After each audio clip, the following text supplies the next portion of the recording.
Hello and welcome to Trap Games. I'm Dan and today I'm on a very special map. Today I'm on the Remnant Hunger Games map by Fyreuk. Again, I am doing the Redstone in this map. I'm good friends with Fyreuk from quite some time. I've been a member of their server for almost 2 years now. I think I have to celebrate that. Anyway, I'm here to show you the redstone behind this actual map and, well, basically inspire you to be able to do this on your own. So if I actually put myself in game mode 1, and we'll go down. And we're here at the Redstone system. This consists of about 1, 2, 3, 4, 5 different systems that all work together basically. I often say that working with these smaller own systems, it's a lot better. It works great. It's keeping it simple and easy, especially if you're making a map that's supposed to hold more people than servers should be able to, because the redstone is based around the fact that you have an unlimited amount of people inside, or a really high number of people. So we'll start with the first system. Like in Forgotten Ascent, I have a test score for players who are not registered, which is A. This is just, I don't have a name for it, but it looks for people who are just joined the server.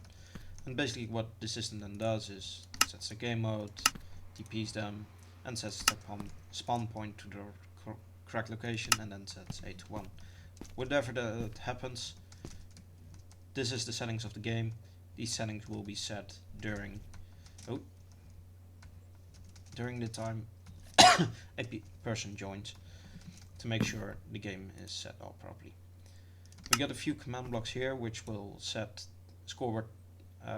Will set your team if you don't have a team. It will set the team L, which is the lobby. I shorten everything to one letter. It keeps my command block short. You have a team H, which is the host rank.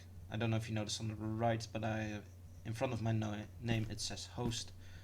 And this is basically because I'm in game mode 1, and whenever someone is in game mode 1, it will set its host value to 1. And this is basically important because hosts can join in the game as anyone else, but their game mode needs to be set back then, and then once they're done, it will be reset back. And so we got a few command blocks here that take care of that. Not really too important right now. Then we have a few of these lines. We have a test for everyone who's in team P, which is the amount of players, and everyone in the lobby, and we have another one who's looking for the players with a GS, and GS stands for game status, need to be a minimal of 2. Whenever this is not true, this whole line of command blocks will activate. There's 1 subtracted from that, so if there's 2 persons left, it will be subtracted to 1. If there's 1 person left, it will be subtracted to 1. This is basically saying that it has to activate when there's 1 person left in the game. And then it goes looking for, it then announces that 1 player, who he will be announced as the winner. Everyone in team P, if there's an error, will be teleported to the dev box, which is that one. Oh, and destroyed from there. Well, what a reach. And then we have a command block here that puts the game status back to 0, so everyone can start again. In the 1.7, I'll be entering more command blocks which will fill every chest with items, delete them, and refill those chests with items to make sure the chests are good again and it's a resettable map. At the moment it's not. You can only play once because you will lose all your inventory. Now, oh, I fell down again. I'm so clumsy. So if we actually take a quick peek above, how to join is you jump in the water. There's basically a region of a command block actually looking for those players. Let me see. Yeah, this one. As long as game status is maximum of 0, so when it's lobby time basically, it's allowed to TP persons from that water pool you saw into here. Let me open this up. Now, again, as I said, I'm working here with the thought of there's a lot of people, and if so I have, let me just grab a pointer. So I have a buffer and a processor. Basically, if you have a lot of people joining at the same time, if they all get dumped in the process at the same time, if they just enter a little bit too late, things will not be said, insert or corrected, or the game mode won't be set correctly when they join. That's basically here. As you see on the first tick, it activates these command blocks, which allows you to join players, clear your inventory, and set your game mode, just to be sure. Then about 4 ticks later, everyone is TP'd from here to this box, and I will come that next. But if you like 5 persons are TP'd into here, then the amount of then these are activated, and in between these 4 ticks, another person joins. His team won't be set,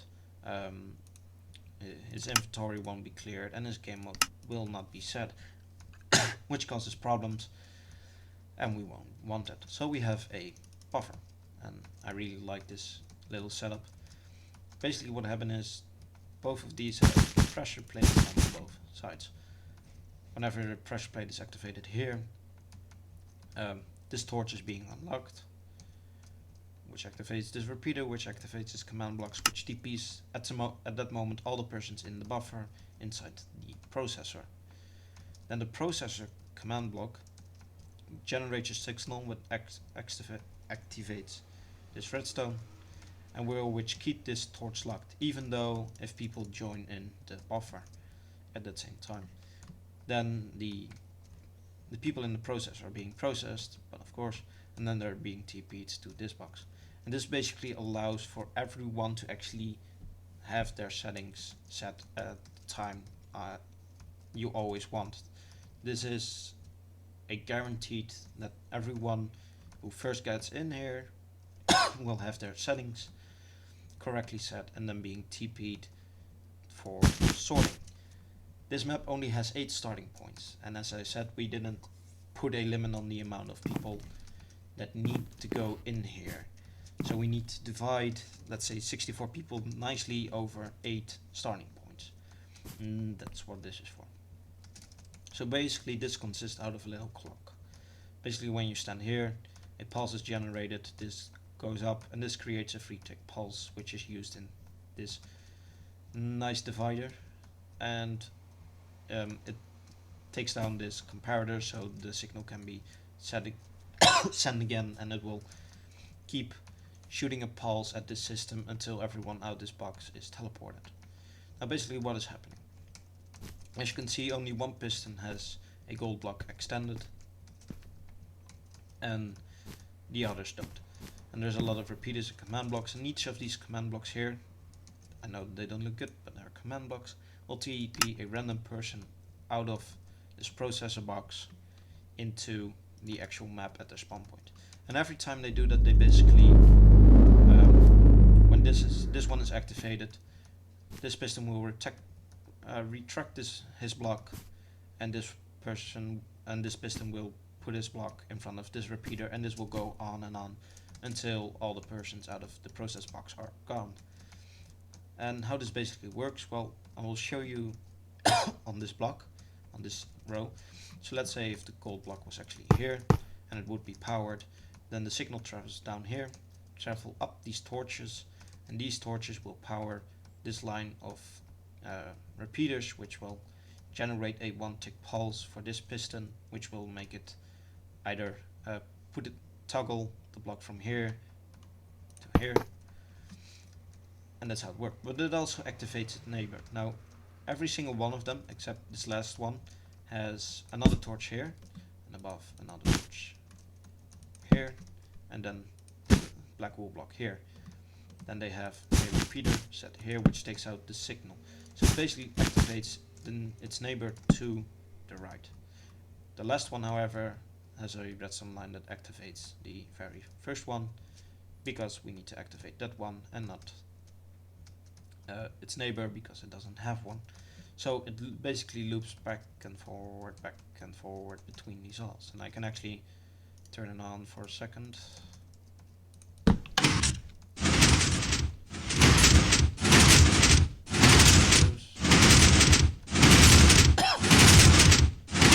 And it's basically our number is a repeaters. I'm not too keen on using that sort of systems with repeaters, simply for the fact that if something goes wrong, there might be just more than one repeater activated, or there might be no repeaters activated at all, and this guarantees that there is always one piston activated at one time. And that's basically what I'm aiming for. You can also set like maybe multiple blocks at once, like so. It will TP a little bit more people out of the map. I haven't tested it though on a lot of people yet. I think we tested with 4 people, so we didn't really have the need. And this will basically put all the people in game at their starting point.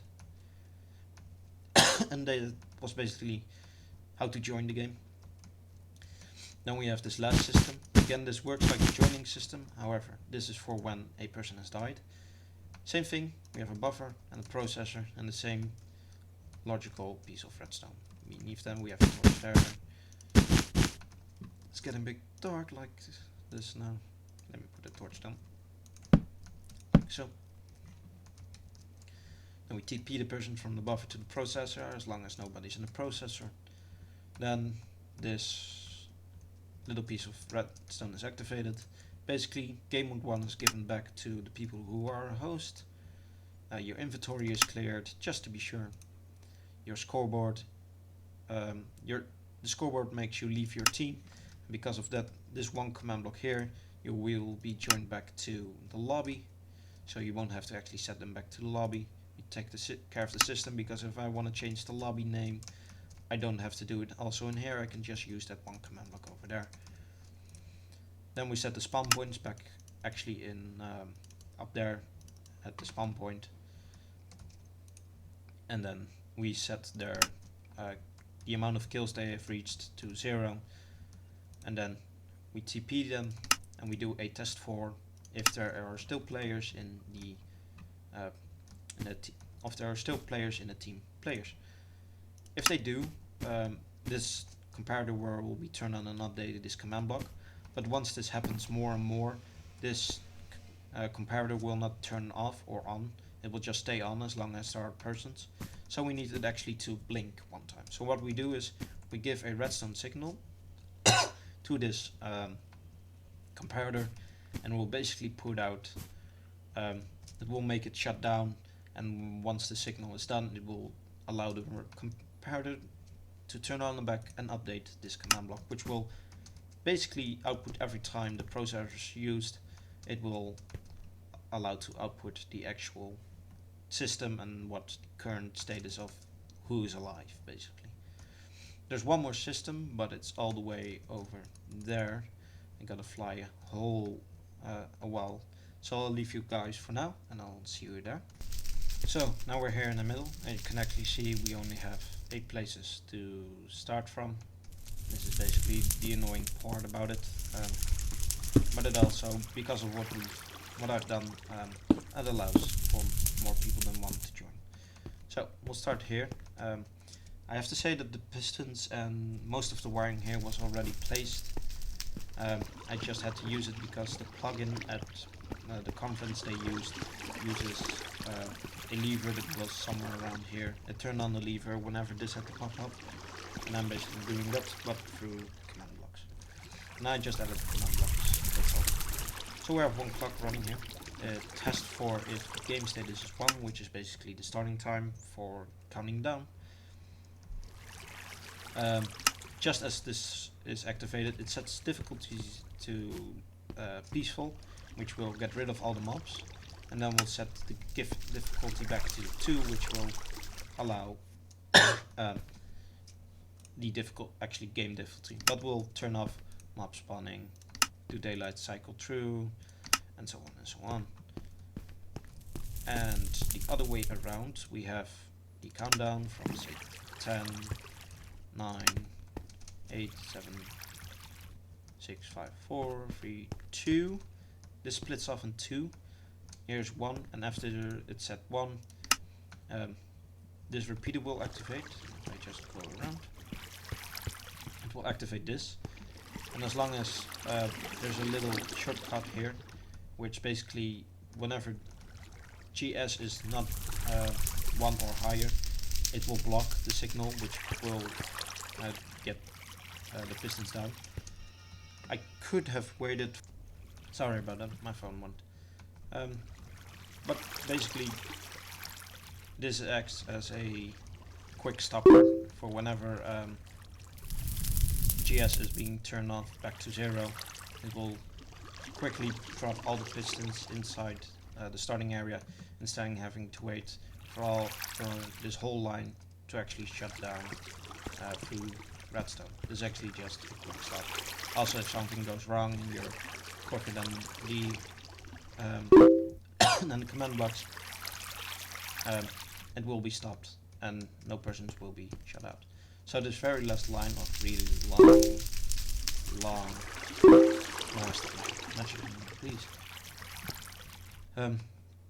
Basically, it activates every few seconds and it turns PvP on, it sets friendly fire on, it sets the spawn point for everyone again, and it says the game status to 2, which basically means we're in game, nobody can join anymore, and that's basically how it works. I hope you liked it. Check out Fyreuk, great guys. If you have any questions or ideas or whatever, just post them in the comments and I'll see what I can do. Thank you for watching.